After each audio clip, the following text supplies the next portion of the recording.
Now, reports that the agents involved bragged about being on the president's detail, may have had documents with him in the hotel room that detailed his every move during his visit to Colombia. Joining me now, Virginia Congressman Randy Forbes, a member of the House Armed Services Committee. Congressman, thanks for being with us.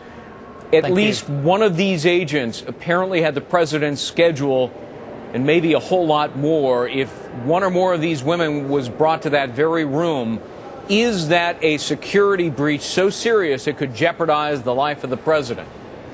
I think there's no question that it is, and we got to remember the Secret Service is the lead agency for designing and implementing the security planning for the leadership of the United States of America. If you travel across the country, if you travel across time, and you can find a book that says Security Planning 101, first chapter, first page, first paragraph, first sentence says, don't let the prostitutes in. If we can't get that fundamental principle right, how can we get the rest of the principles right we need for our national security? You heard what Jay Carney, the White House press secretary, said. The president has confidence in the director, Mark Sullivan.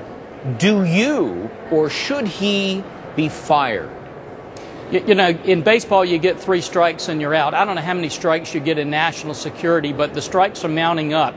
They can't control their budgets. They can't control who gets in the White House. Now they can't even control the fact that their agents are bussing in loads of prostitutes. I think it's about time that we say they're out. We've got to get some people in that can make sure this security job is done. So you're calling for him to be fired?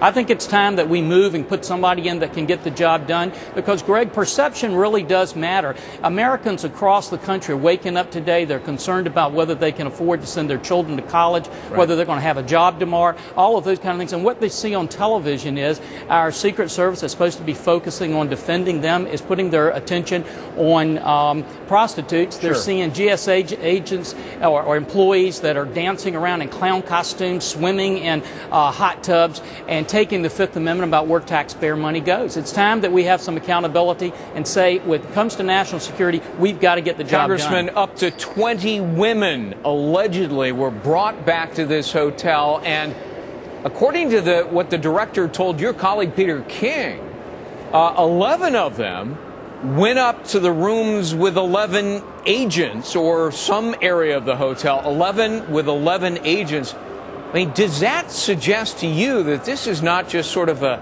isolated incident that happened once, but rather this may reflect a consistent pattern of conduct by the Secret Service?